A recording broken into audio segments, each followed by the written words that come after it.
السلام علیکم، welcome to academic info. آج ہم لوگ ایک اردو کا مضمون کرنے جا رہے ہیں جو کہ ہے تندرستی ہزار نعمت ہے۔ تنگ دستی گرچہ نہ ہو سالک، تندرستی ہزار نعمت ہے۔ تندرستی دو لفظوں تن اور درستی سے مل کر بنا ہے۔ تن کے معنی ہے جسم اور درستی کے معنی ہے صحیح اور درست حالت میں ہونا۔ تندرستی کا مطلب ہوا جسم کا صحیح اور درست حالت میں ہونا۔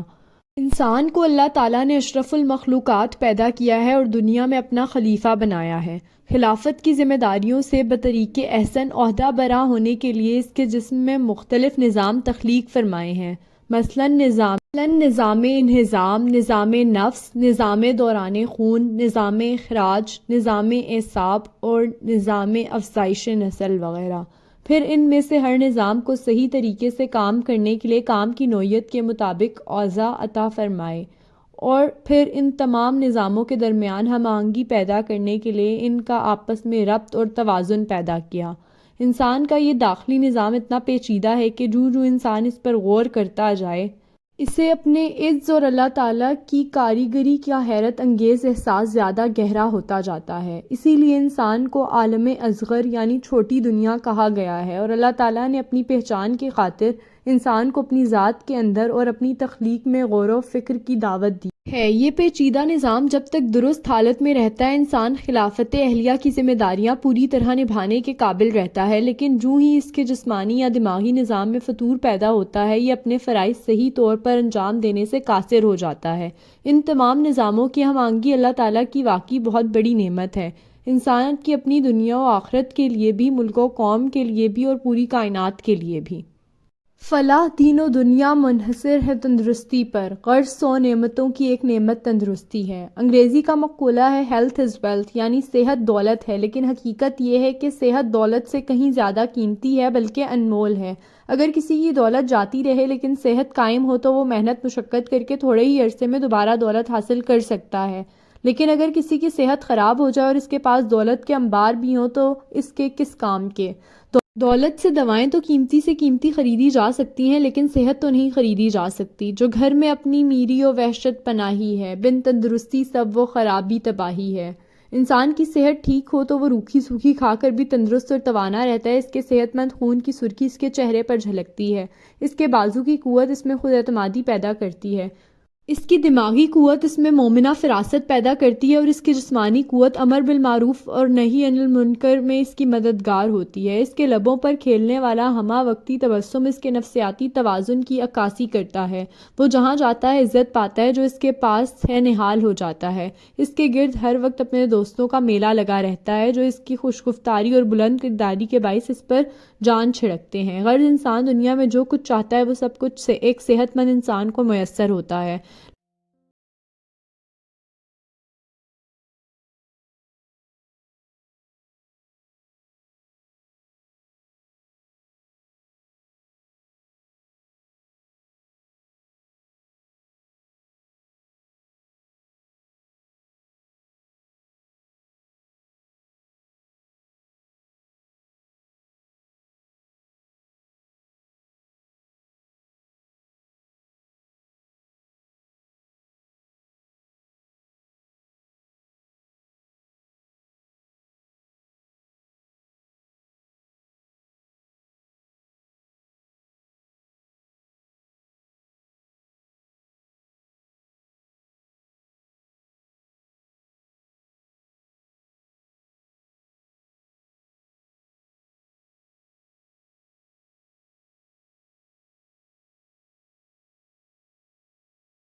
تندرستی جیسی نعمت سے محروم ہو کر خاندان بھر کے لیے ایک آزمائش بن جاتا ہے۔ یہ ایک ایسی حقیقت ہے جس کا ہم آئے دن مشاہدہ کرتے رہتے ہیں، لیکن بہت ہی کم لوگ ہیں جو صحت کی حالت میں اس کی قدر کرتے ہیں اور اپنی تندرستی قائم رکھنے کی فکر کرتے ہیں۔ بس ہر طرف پیسے کی دوڑ لگی ہے، معیار زندگی بلند کرنے کا جنون ہے، بینک بیلنس بڑھانے کی دھن ہے، بس پیسہ آنا چاہیے، لیکن کوئی یہ نہیں سوچتا کہ جب صحت ہی نہ رہی تو پیسہ بھی کسی کام کا نہیں ہے۔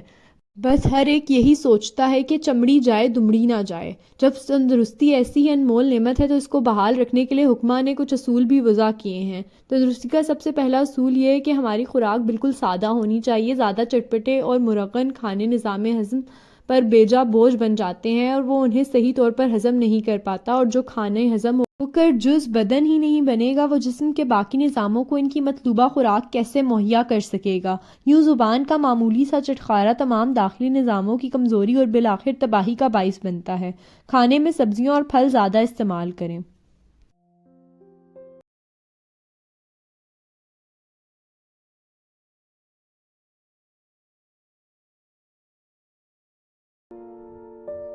تاریخی واقعہ ہے کہ ایک طبیب مدینہ منورہ میں مسلمان بھائیوں کی طبی خدمات کے لیے آیا، لیکن کافی دن گزر جانے کے باوجود اس کے پاس علاج معالجے کے لیے کوئی مریض نہ آیا۔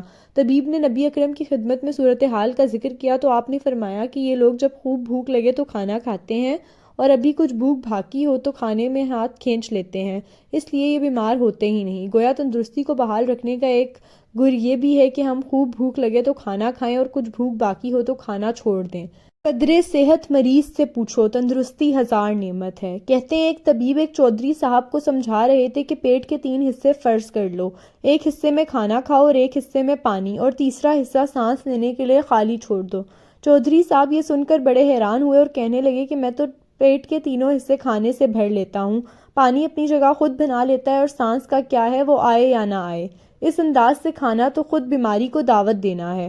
تندرستی قائم رکھنے کا ایک اور سنہری اصول یہ ہے کہ جسے پنجابی میں رج کے کھاتے دب کے واہ کہتے ہیں، یعنی سیر ہو کر کھاؤ اور خوب مشقت کرو تاکہ یہ کھانا ہضم ہو جائے۔ کسانوں اور دیہات میں رہنے والوں کی صحت اسی لیے اچھی ہوتی ہے کہ وہ روکھی سوکھی کھاتے ہیں لیکن دن بھر محنت مشقت اور کام کاج میں جتے رہتے ہیں۔ ہے قوت بازو میں تیری راز سعادت، تو ڈھونڈتا پھرتا ہے اسے بالِ ہما میں۔ جن لوگوں کو کھانا کھانے کے بعد دن بھر کرسی پر بیٹھ کر کام کرنا ہوتا ہے اور ان کے معدے کو پھیل کر کھانا ہضم کرنے کا موقع نہیں ملتا، انہیں ہر روز صبح سویرے کھلی اور تازہ ہوا میں سیر کرنے کی عادت ڈالنی چاہیے۔ ورزش تندرستی قائم رکھنے کا ایک اور سنہری اصول ہے۔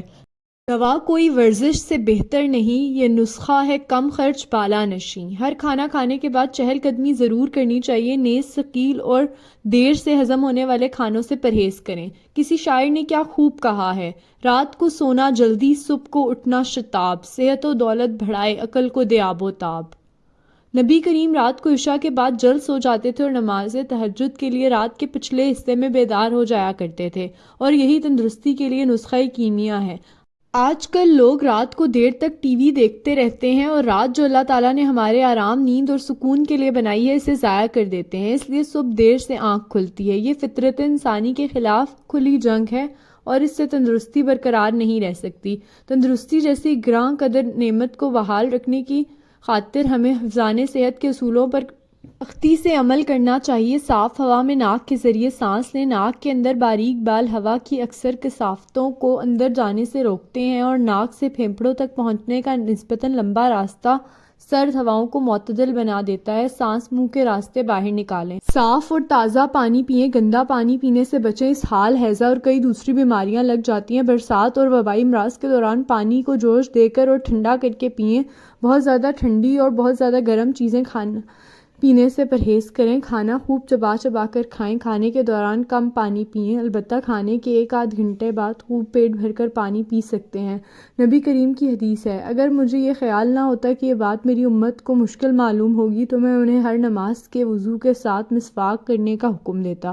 مسواک یا منجن سے روزانہ کم سے کم رات کو سوتے وقت اور صبح اٹھتے ہی دانتوں کو صاف کرنا بے حد ضروری ہے، ورنہ دانتوں کے درمیان پھنسے ہوئے غذا کے ریزے گل سڑ کر جب معدے میں جائیں گے تو معدے کو بھی خراب کر دیں گے۔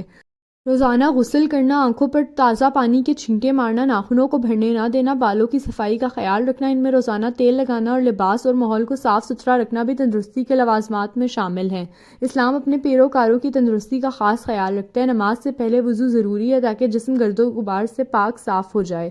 نماز سے بھی اچھی خاصی ورزش ہو جاتی ہے، اس کے لیے جسم اور لباس کی صفائی ضروری ہے۔ روزہ معدے کی اصلاح کر کے تندرستی کو بحال کر دیتا ہے۔ اسی طرح حج کے ارکان اچھی خاصی محنت و مشقت کا تقاضا کرتے ہیں۔ اسلام نے ایسی غذاؤں کو حرام قرار دیا ہے جو ہماری تندرستی کو خراب کرتی ہیں، چنانچہ جن جانوروں کا گوشت ہمارے جسم کو نقصان پہنچاتا ہے وہ حرام کر دیے گئے ہیں۔ انسان جسم اور روح سے مل کر ترکیب پاتا ہے اور یہ دونوں ایک دوسرے پر گہرے اثرات مرتب کرتے ہیں۔ تندرستی کے لیے جہاں جسمانی صحت اور اس کے آداب کا خیال رکھنا ضروری ہے، وہاں روحانی اور اخلاقی پاکیزگی اور صفائی کی سے کہیں زیادہ ضرورت ہے۔ ہمیں اچھی عادات اپنانی چاہیے۔ ہمارے دل میں کسی کے خلاف بغض، حسد، کینہ اور غلط فہمی نہیں ہونی چاہیے۔ دوستوں اور عزیزوں کی چھوٹی چھوٹی غلطیوں کو نظر انداز کر دینا چاہیے۔ کسی کی غیبت کرنے کو قرآن کریم میں مردہ بھائی کو گوشت کھانے سے تشبیہ دی گئی ہے۔ مسلمان وہ ہے جس کے ہاتھ اور زبان سے کسی دوسرے مسلمان کو دکھ یا تکلیف نہ پہنچے۔ تلوار کے زخم بھر جاتے ہیں لیکن زبان کے لگائے ہوئے گھاؤ مشکل سے ہی بھرتے ہیں۔ ہمیں چاہیے جس شخص کے متعلق کوئی غلط فہمی پیدا ہو جائے، اس کے متعلق دوسروں سے معلومات حاصل کرنے کے بجائے براہ راست متعلقہ آدمی سے اس کی وضاحت کر لینی چاہیے۔ چھوٹی چھوٹی غلط فہمیوں کو دور کرتے رہنا چاہیے، ورنہ یہ کیفیت یہ ہو جاتی ہے کہ کچھ ہم کھچے کھچے رہے، کچھ وہ کھچے کھچے رہے، اس کشمکش میں ٹوٹ گیا رشتہ چاہ کا۔ یہ سب باتیں اخلاقیات سے متعلق ہیں لیکن ان کا جسمانی تندرستی سے بڑا گہرا تعلق ہے۔ جو شخص کسی کے متعلق کوئی غلط فہمی، بغض، حسد یا دشمنی اپنے دل میں پال لیتا ہے، دوسروں پر اس کا کوئی اثر ہو یا نہ ہو، بدن شخص خود ضرور پریشان رہتا ہے، اور جب دماغ پریشان ہو تو جسم کے مختلف نظام کیسے درست کام کر سکتے ہیں۔ اسلام سلامتی کا دین ہے، اس لیے اس نے اپنے اخلاقی نظام کے ذریعے ان تمام ذرائع کا سدباب کر دیا جو انسان کی ذہنی یا جسمانی صلاحیتوں پر منفی اثر ڈالتے ہیں۔ لہٰذا اپنی تندرستی کو ایک واقعی نعمت بنانے کے لیے ہمیں اسلام کے تمام اصولوں پر سختی سے عمل کرنا چاہیے۔ یہ تندرستی یارو بڑی بادشاہی ہے، بن تندرستی سب وہ خرابی تباہی ہے۔ جتنے سخن ہے سب میں یہی ہے سخن درست، اللہ آبرو سے رکھے اور تندرست۔